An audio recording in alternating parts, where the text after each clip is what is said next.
Hi, this is JP Morgan. And this is Kenneth Merrill. Today on the Slanted Lens, we're going to compare two cameras that are very much entry-level cameras, but excellent cameras in their class. So what are we going to look at today? We have the new Lumix S5 Mark II, which is a really exciting new release from Panasonic. It competes at this level, and I'm excited to talk more about that. And we have the Sony A7 Mark IV, which is really a good old workhorse, really good option for anyone wanting to do photo and video. Kind of has the ideal specs for something in the $2,000 to $3,000 range. So we really are head-to-head with regard to specs and price. I mean, this is about $500 less than the Sony. But again, they're entry-level cameras, 24 megapixels. They are really the camera that most people are going to buy if they want to get into a beginning, kind of low, not low level, but beginning level mirrorless camera. So let's take a look at some specs. We're going to look at picture quality. We really want to see exactly what the autofocus looks like on these, because that has been the challenge in the past with Panasonic. We want to see how that has changed, because they have gone now from contrast to phase detect, which is a huge step up. It may be a David and Goliath situation though, because Sony has some of the best autofocus in the business now. So that'll be a tough one. We'll see how it pans out. Yeah, Sony's been on that ride for a long time, and that's where they keep improving things. Let's just see how they look. Let's take a look and see what we got.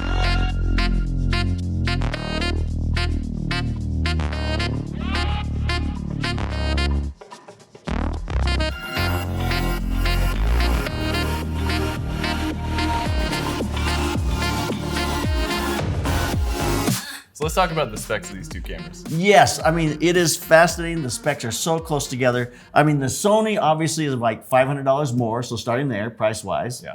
But when it comes to specs, the Sony has a larger megapixel sensor, 33, which I do love. I mean, for me, I wish all cameras in this category were in that 30 to 35, you know, somewhere in there, I think is a better place for them to be.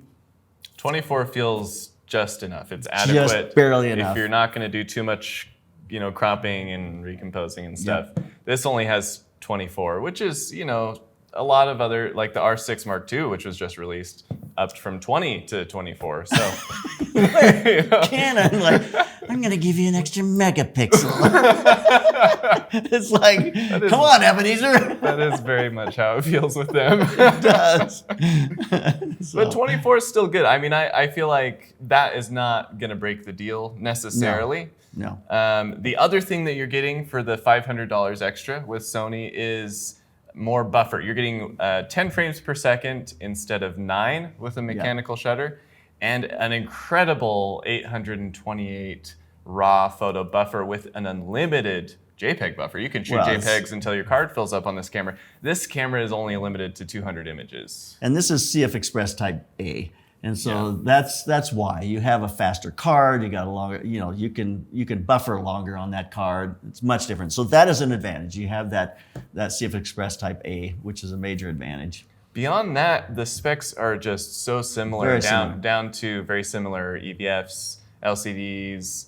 The stabilization is very comparable on these two cameras. We'll take a closer look at that later.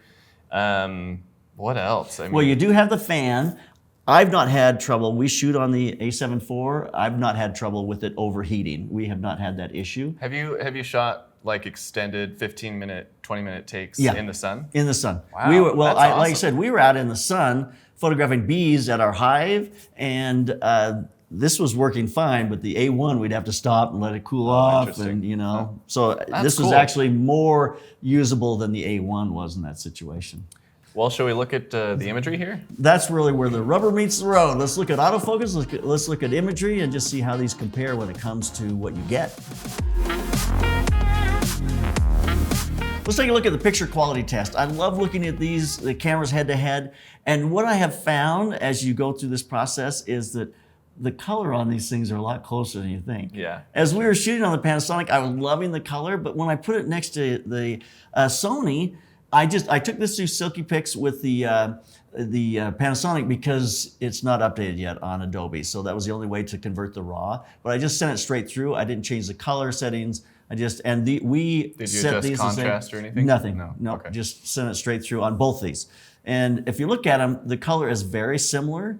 The Panasonic is a little bit red, you know, just a little bit. You know, I said in our review of the S5 II that if it sees teal or blue, it really pushes that, and you see that in this image. Yep. That shadow side of my face, it's like, blue. Yep. You know, Yeah, you definitely, it almost feels like there's a blue light in those shadows, a blue shadow. That's interesting. You know, so whereas the Sony is a lot more kind of neutral. I mean, the color definitely pops on your shirt and that with the Panasonic, but with the Sony, it's a little more subdued. The Sony does have a bit of a warmer look right out of camera. It does. Were we shooting, I can't remember, did you have a temperature dialed in, or were these auto white balance? No, these were shot at 5600. Okay. I like the subtle contrast of the Panasonic better. The Sony has like a really hard highlight. It's a little more crunchy too. It's the contrast is much heavier on the Sony. There's no doubt about it. But I don't love the purple, magenta, blue shadow. It's really interesting that you see that. Yeah, I agree. When we go to this now, we got Panasonic on the left, Sony on the right. You do see the color. You see the color and the vibrance of the Panasonic. Definitely a much cooler image again. Yep, I think it's leaning towards that cool side there. Wow, these look like they could have been taken with the same camera almost. They do. The difference between those two resolutions feels really slight when you're actually blowing it up. Yeah. I do feel it a little bit. I feel like on this lettering in particular, you can kind of feel a little bit of the softness, the lack of detail compared to the It's not quite as crisp as the Sony. So close, honestly. Man, this was my favorite setup of the whole shoot that we did. Yeah, I just love this scene. Well, it's really pretty. You see the great geographic shapes, geometric there. You see the geometric, you see the shapes are really interesting, the way they frame the image and the two people passing. The Panasonic feels like a little bit of a slightly less contrasty out of camera. These are, and you can adjust these to your heart's content, of course. You know. These are so close to each other. There's no way you can. I mean, we're looking at color difference here between these two that is really, like Kenneth said, you can adjust these. It's almost negligible. It really is. It does feel like the Sony's a little sharper. Just a little more detail. Yeah. But you got 33 megapixels versus 24. You'd like to, I'd hope you'd see something in there. Yeah. Okay, so we're gonna look at our ISO test here, but we're not even gonna bother with 400, 800. Let's start at 1600. 1600 ISO is where you would start to see some grain on most cameras. And you do, looking down here at these pipes on the lower left, you do definitely see it in the Sony. I'm not seeing so much of it in the Panasonic. It still looks pretty clean. Looks very clean for 1600. Yeah. Still looks pretty clean. Now these were processed in different softwares. We do have Adobe for the Sony, and we have the Silky Pix for the Panasonic. So, but there's no noise reduction applied to either of these. But boy, the Panasonic looks a lot cleaner. Yeah, here at 3200 ISO, if you look at the sign in the upper right, you can definitely see that grain. Absolutely. In the Sony. That is kind of incredible how different those are. It's really incredible. I mean, the Sony's breaking up a lot when you get to 6400. Yeah, you definitely see grain in the Panasonic at 6400, but it's not to the extent you're getting yeah. Moving to 12,800 ISO, it's very clean on the Panasonic, and the Sony's really breaking up. This is like, Ilford 3200 yeah, exactly. It's Tri-X, push two stops. And then 25,600. You can certainly see it in the Panasonic. Yeah, and you are seeing some color shift now. It's turning a little green. Like look at the lantern down in the bottom right. The Sony, the color is holding really well. Nice. It's just a lot grittier. That is interesting. So the color's shifting more on the Panasonic, but it's cleaner. You hit 51,200 and you do have some blue color noise in the Panasonic. You can see it on the signs here. With the Sony, it's very noisy, but there's no color noise. And again, you're not picking up the green and the shadows that the Panasonic has. So it's kind of it feels like there's a trade-off. The Panasonic has less grit to the higher ISOs, but the color fidelity falls off. Falls off much faster. For me, shooting any kind of a still camera, if I can't shoot down around 640 at the most, I don't like to be above that. But you can get away with them. I mean, obviously with noise reduction, you can do so much these days, but but I don't want the color to shift, and I don't want just all the noise. But so I think it looks like Panasonic, like you say, I think Panasonic seems like it's holding together better, but the color's shifting. Yeah, I would say if you go back down to something like 3200 ISO, you can start to see some of that color stuff creep in, like on the pipes. But overall, like the fidelity is still there, and it's going to be a cleaner image. Yeah, it is. So the Panasonic is going to be a cleaner image. Yeah. So those more normal ISOs, 3200 or under, Panasonic might be the winner here. But it does feel kind of like a close call to me just because of those color issues. Yeah. So we did the autofocus test in video mode on these cameras because I feel like it's the best way to kind of see how they're performing in real time. And we spent a lot of time on this adjusting settings. We even refreshed the Panasonic to make sure it was behaving as best as possible. We switched out the 50 1.4 Panasonic. Yeah, that 1.4 is like 2 motors and slow, and it really wasn't made for this. When we went to these faster lenses that they have, that 50 millimeter was much better. It was really much better. It's made for this kind of autofocus situation, whereas that 1.4, it did not work. Did not work. So word to the wise on that one. And we kind of landed on these tests where JP would walk at the camera or he'd stand still and I would cross in front or walk around and behind. And honestly, both cameras did pretty good on the tests. There were some overall little quirks that we discovered as we were going through them. One thing that I noticed is that the Sony does a little bit better of a job picking a subject and sticking to it. I feel like, though, when we do a test like this, we're trying to get the camera to think for you, and I think that's, when I'm just standing there and people are crossing, they're both pretty good about sticking on the subject matter. There's a slight jump on the Panasonic. When you cross, there's just a slight jump. Yeah, the Panasonic seemed to be a little more sensitive to people walking in front of the subject than the Sony was. Like I said, the Sony did, despite the other video, did do a better job at picking a subject and sticking with it when things obscured it. So we actually tried to turn the sensitivity. One of the other people that we were shooting with, they had turned the sensitivity down on their autofocus for the Panasonic, and that really helped so that when there was that crossing, it wouldn't jump to that subject. But what we found then was that the Panasonic had a harder time keeping up with a moving subject. Well, as we moved faster, I did some where I was running towards the camera. Now the responsiveness was not high enough to stay on me. So it really depends on the situation you're in. If you've got people crossing that, you probably want to turn the responsivity down a little bit. But if you've got major motion, you're going to have to keep it up. I think, long story short, I would maybe lean towards the Sony a little bit more in this test because I had to fiddle less with the settings to get it to do what I wanted it to do. It kind of more consistently picked out the subject I wanted it to pick and tracked with that subject no matter what was happening in the frame. Not 100%, but most of the time. The Panasonic still had a capable system. It worked well most of the time too, but it did feel like for certain circumstances you might have to tailor the autofocus settings more than you might have to on the Sony.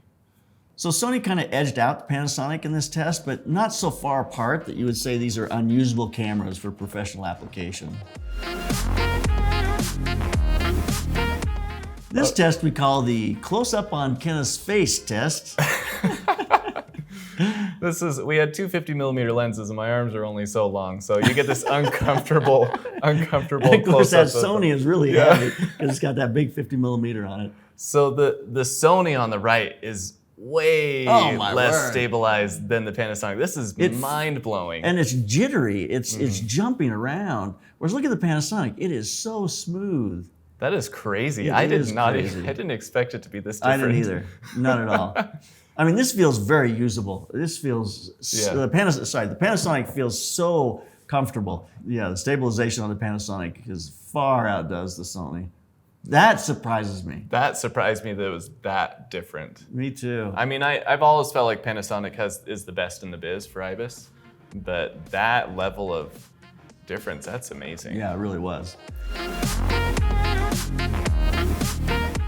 So let's talk about ergonomics of these two cameras. They're very similar in a lot of ways and very different in a lot of ways. So what do you think? Well, I think the similarities are they both have great EVFs, great monitors. They have the little flip out screen, which is nice. They're both a similar size and weight.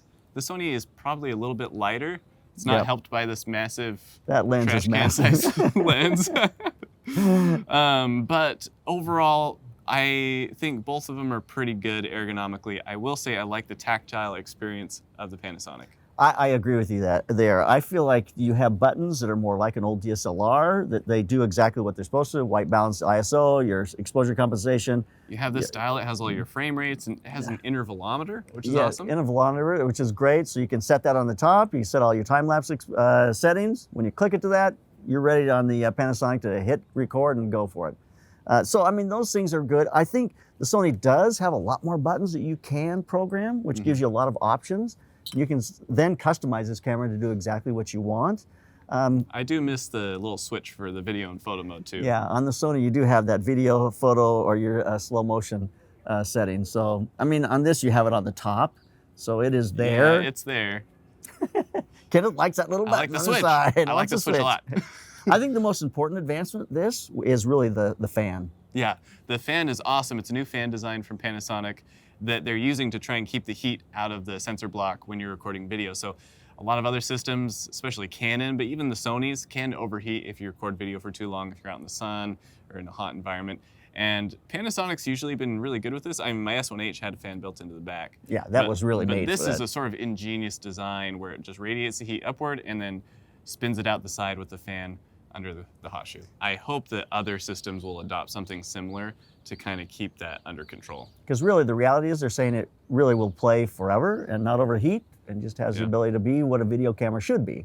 And that's something you mentioned is that Panasonic actually does not have any recording limits at all.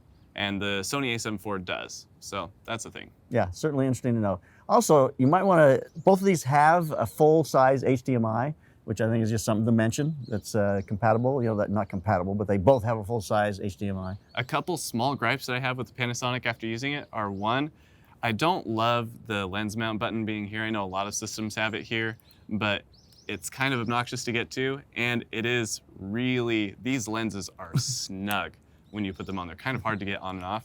The lens cap design is also terrible for Panasonic lenses. That's a small thing, but boy, it's annoying. But you know what, I can add to that even though I don't love this button inside here, Sony's in the same place, and this is more crowded. That's true. I can't get my fingers in there to do this. Not that I have big fingers or anything, but yeah, anyway. So neither of the cameras are winning on the lens mount button. Yeah, and that's the critical point. Everyone knows it's about the lens button release. Anyways, I mean, they're both good cameras. I think if I had to pick one based on ergonomics alone, I'd probably go with the Panasonic. I just think it has more going for it with all the buttons, with the new fan system. But they're both in a good spot. Yeah, they certainly are. And you get used to whatever the working system is that you're on, and I think you would adapt to Sony just fine. But this feels more like the old traditional DSLRs, where the buttons are kind of so obvious and in places to be able to change them on top and outside the camera, and that I do love. So after looking at all the images and the footage, and we shot with them for days, why would you buy the Sony over the Panasonic? Well, the Sony over the Panasonic, I feel like the autofocus slightly edged out the Panasonic. So I think that was a fair, I think I love autofocus issues. I mean, I don't like autofocus issues. I love to just have things be in focus and autofocus. So I do think that the Sony edged out the Panasonic slightly there. But when it came to stabilization, the Panasonic didn't edge out the Sony. It kicked the Sony to the curb. Yeah, that's true. It was really sad. It really was. But I love the picture quality. As you look at them head to head, they aren't that different. Yeah. But the ease of use on the Panasonic, seeing it in the EVF, seeing it on the LCD, I feel like gives me a better user experience. I like the camera as far as the buttons and dials a little better. Did the resolution difference, would that push you towards the Sony versus the Panasonic? It kind of does. I have a hard time with 24 versus 33. I don't know. 33's more. That's true. So I would have that hard time. So which way would you go for video? For video stuff, I would definitely choose the Panasonic because I think Vlog is the best log profile in the mirrorless world. I think the ergonomics and the usability of the S5 II are phenomenal. Just the overall experience made video. Oh, and the stabilization is huge for video. Yeah. Huge. I love that. So I would pick the Panasonic for the color, for the stabilization, for Vlog, for the ergonomics. I would pick the Sony for the autofocus probably. And you know, maybe the resolution, but it really, I think that When kind you're of in video, I don't know if that resolution makes that well, much yeah, difference. for video, I'm just in general as a hybrid camera. It's a you hybrid know? camera. If you're shooting stills, that makes a difference. But I feel like the Sony makes more sense if you need the extra resolution and you really want the autofocus and you're not going to use the stabilization. Maybe you're not a video shooter at all, you just shoot photos. And so if you're just a photo shooter, I think the Sony might make more sense in many ways. If you're a video shooter though, I think the Panasonic is definitely the way to go. It has a few features that really set it a level ahead. and that's what got you into the Panasonic world in the beginning, was just, it's really a great video camera, and I think this has stepped it up. The autofocus is, I think the autofocus is not quite as good, but I don't think it's that far behind. It's like I the don't think Sony, the Sony is like a 9 out of 10 and the Yeah. Panasonic's like a 7.5 out of 10. Yeah, I think they're very, very similar. So I don't think that really makes the difference. I don't know. There are so many things. I know people will make this decision based on the fact that this is $500 more. Yeah. You know, and most people make the decision on these kinds of things depending on the lenses you have. Yeah, if you the have a system. whole series of Sony lenses, you're not going to change everything to switch over to a camera like this. Yeah. Getting into this camera, though, I do note it is interesting. I looked at the prices of these lenses, and you can really get into this system with a good set of prime lenses and maybe a telephoto, a 70 to 200. You can get into this for around $3,000, you know, That's which not is, bad. they're pretty reasonably priced. Some of these are $700, you know, $700 to $1,200. So there's a really good range of lenses here and a price so you could get into a system like this. So a new photographer just starting, this is actually pretty reasonable entry point, because you're going to have a inexpensive body with achievable lenses that are small and compact to match the ergonomics of the system and achievable financially. So, I mean, I would say as a new filmmaker, if I was talking to some kid out of college or whatever, and he's wanting to invest in a full frame mirrorless camera for video stuff, I would definitely tell him to go with the Panasonic. For video, I think it just has better features. But the thing I like about it is it has great photo features. So you're not losing that side of it. That was my frustration with the S1H, is I felt like, oh, it has amazing video, cinema sort of features, but the autofocus is terrible, and I don't really care for it as a stills camera. It's too big and heavy. This, you don't lose that. You have an incredible stills camera, and the video is knocked out of the park. If you were to advise one of your students which system to buy as a photographer, they want to go do weddings or they want to do portraits or whatever, which one would you advise them to go with? Wow. If one of my students asked me which of these two systems, I would say if you get into the Sony and you buy Tamron lenses, you have a really nice setup there that's really cost effective. Yeah. Or you get into the Panasonic with their proprietary lenses and you have a pretty similar kind of price point to get in. I feel like for the first time in this process that I can comfortably recommend the Panasonic, and people can buy, and I see the future as far as they're going to have lens support, they're going to have cameras that are going to come out that have great autofocus, have higher megapixels. I think that direction for Panasonic is there, and I think we're going to see that grow in the future. So, Wow. So I'm kind of torn. I think you could go either way. Yeah, you really could. And that is usually how it goes with Yeah, these tests. You could it go is. either way. There are reasons to go both ways. It just really depends on your application, and I think we've kind of gone through the applications Yep. where each one makes sense. All right, so check that out. See what you think. Leave us some comments. Love to hear your thoughts. We are not fanboys for either of these camera systems. Kenneth owns Panasonic. I own Sony. You know, I own, well, and I'm shooting with Panasonic, have been for the last couple of weeks. So we're trying to give you some honest opinions about it. So we're shooting this right now on a Sony FX6 that Yes, I we own. are. So Yes, we I'm are. pretty agnostic when it comes to the cameras, unless it's a Leica. yeah. And then Leica is the god. You are a The god camera. fanboy. You are a Leica fanboy, man. I'll shoot an old Leica that doesn't autofocus or do anything good because it's a Leica. We did notice something funny talking about autofocus. I realized I don't own any autofocus lenses right now because I shoot Leica R glass on my Cine stuff, and then I shoot Leica M glass on my stills. I shoot everything autofocus because my eyes just aren't what they used to be, and I'm not fast enough anymore to pull. And you know what, Kenneth, when he says, well, this is a whole new topic here. When Kenneth says he's out, he doesn't shoot. He's shooting for pleasure. Yes. You know, and that's true. much different than That is very true. This I just shot this last week.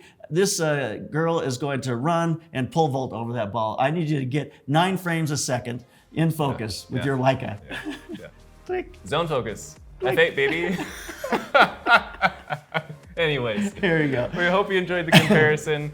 I feel like both of these cameras are incredible head to head, and I'm excited to hear what you guys all think of the new S5 Mark II and what you Sony fanboys think of the competition. There you go. So keep those cameras rolling. And keep on clicking.